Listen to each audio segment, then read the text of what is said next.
क्या आपको पता है 2000 रुपये से भी एक बिजनेस शुरू हो सकता है? 2000 रुपये से पहले छोटा होगा लेकिन बाद में बड़ा हो जाएगा। 2000 रुपये अब हर किसी के पास 2000 रुपये होते हैं। आपने करना क्या है अब? इसके जो स्टेप्स मैं आपको बताने वाला हूँ, आपने करना ये है, सबसे पहले आपने वो 2000 रख लेने हैं अपने पास, जायज़ कैश में ट्रांसफ़र कर लें। फिर आपने बात करनी है ऑनलाइन यूट्यूब पे बहुत सारे कपड़े बेच रहे हैं दुकानों वाले, फैसलाबाद से बेसिकली आप ले लें।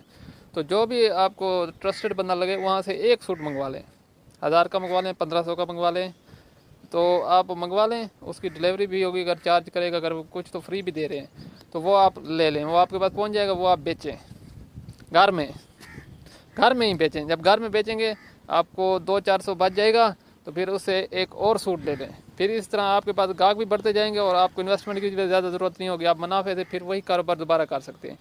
तो इस तरह ये बड़ी बड़ी दुकानें